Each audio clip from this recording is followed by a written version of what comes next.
Good morning students. आज हम लोग क्लास 10th के सब्जेक्ट एसएसटी सेक्शन ज्योग्राफी के चैप्टर 4 को आगे आज हम लोग कंटिन्यू कर रहे हैं। Today will discuss about the impact of globalization on agriculture. आज हम लोग ग्लोबलाइजेशन का हमारे एग्रीकल्चर पर क्या प्रभाव पड़ा है इस पर आज हम लोग चर्चा करेंगे। First of all we try to understand what is globalization. Globalization क्या हो समझने की कोशिश करेंगे। Globalization when the so many country connected with connection of the country of the world through trade and investment is known as globalization। जब हमारे दुनिया के देश एक दूसरे से व्यापार व्यवसाय के माध्यम से पुराने समय से हम देखते आ रहे हैं कि व्यापार व्यवसाय के माध्यम से जुड़े हुए थे, और जब बहुत सारी कंपनियां हम एक देश से दूसरे देश में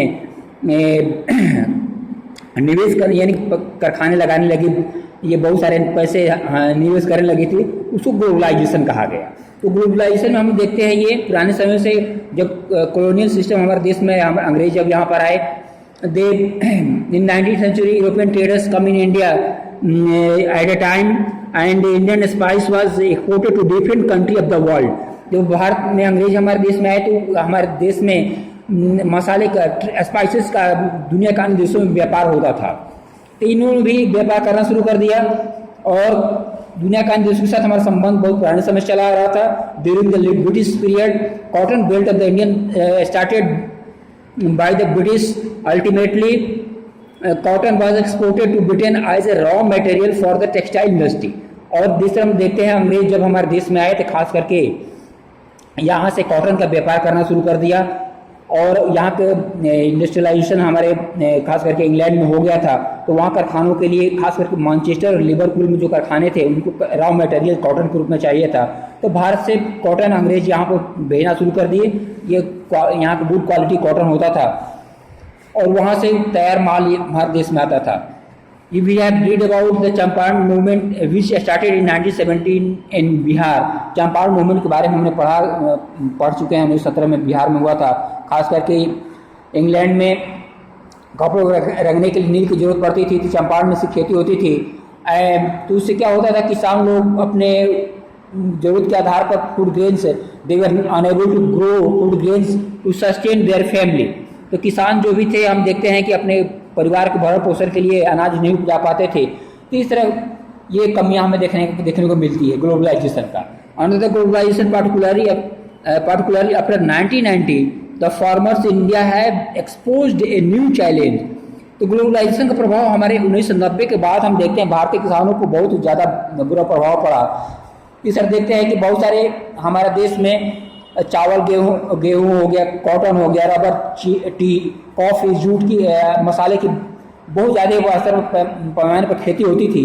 इसके बावजूद भी India was not in condition to compete with the developed country. तो भारत इतनी ये सारी चीज़ प्रोडक्शन करने के बाद भी विकसित देशों का सामना नहीं कर पा रहा था, because high developed country has high subsidised in their countries agriculture in those country was highly subsidised. कहने का मतलब है कि जो विकसित देश है अपने देश में किसानों को सस्ती दरों पर अनाज हो गया, सीड हो गया, फर्टिलाइजर कम कीमत पर देते थे, और हमारे देश में ज़्यादा कीमत पर दिया जाता है। उस स्थिति में जो सामान अनाज बोते थे, जो पैदावार होती थी, सस्ते दर पर बेच करके तो हमारा जो सामान होता था महंगा पड़ता था। 1990 के बाद ये स्थिति हमें देखने को मिलती है। तो इस तरह हम लोग देखते हैं इंडियन एग्रीकल्चर जो खास करके बहुत सारी परेशानियों का सामना देखना पड़ा। इस तरह जो हमारे देश में किसान को, हमारे देश की संख्या बढ़ रही है लेकिन ज़मीन तो बढ़ नहीं रही है, कि खेतों का आकार छोटा होता गया।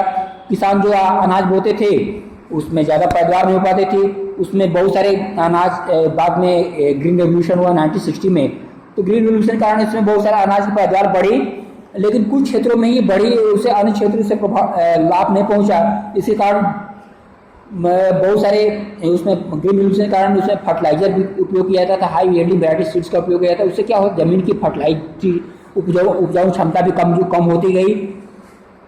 इसी कारण ये होने लगी कि नहीं, ये कुछ ऐसे अलग तरीके अपनाए जाए ताकि कम खर्च में ही ज़्यादा पैदावार, उसके लिए जेनेटिक इंजीनियरिंग का उपयोग किया। जेनेटिक इंजीनियरिंग में क्या होता है, जो भी सीड जो भी हैं, जो पौधे हैं, उनके ग्राफ्टिंग करके अच्छी तरह से उसमें जीन में बदलाव करके पौधे अच्छी क्वालिटी के तैयार किए जाते हैं, ताकि वैसे पौधे जो बनते हैं उससे ज़्यादा अनाज पैदावार होती है। तो जेनेटिक इंजीनियरिंग का उपयोग किया गया। उसके बाद in fact organic farming in much in बहुत खास करके ऑर्गेनिक फार्मिंग को लोगों का ध्यान गया।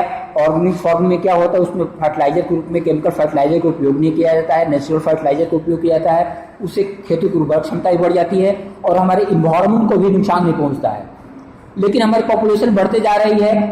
जैसे गांव देहातों में अगर देखा जाए, nearly 6 million people depend on agriculture, up to the 250 million hectare of agriculture land।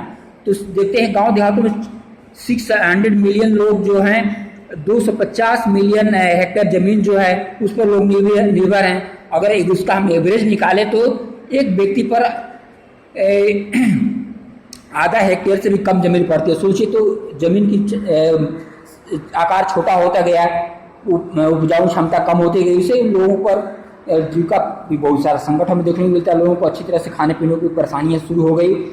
तो भारतीय जो भी साइंटिस्ट हैं या जो लोग भी हैं, इन्होंने कहा कि अगर भारतीय लोग अगर चाहते हैं, Indian farmers should diversify their cropping pattern, और ये लोग उन्होंने कहना शुरू कर दिया भारतीय किसानों को खेती करने के तरीके में बदलाव करना चाहिए, ताकि वो अपने कम जगह में ही अच्छी ज़्यादा अनाज बो सके या अधिक पैदावार कर सके और ज़्यादा प्रॉफिट कमा सकें।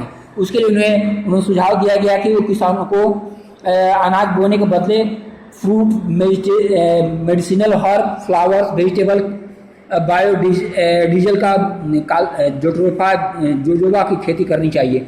खास करके भारतीय किसानों को ये सुझाव दिया गया कि अब ये अपने खेतों में, क्योंकि आकार छोटा हो गया है, खेतों का साइज छोटा हो गया है, तो आप फल की खेती करें, औषधीय पौधों की खेती करें, फूलों की खेती करें, सब्जियों की खेती करें, और बायोडीजल खेती करने से क्या होगा कि कम सिंचाई की भी कम जरूरत पड़ेगी और कम कीमत में ये ज़्यादा से ज़्यादा पैदावार करेंगे और ज़्यादा प्रॉफिट कमाएंगे। इस तरह ये भारतीय किसानों को इससे लाभ होगा अगर ये अपने तरीके बदलते हैं।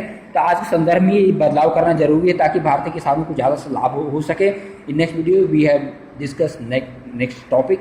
Thank you. ये हमारा चैप्टर ये पार्ट खत्म होता है, चैप्टर खत्म होता है। Thank you.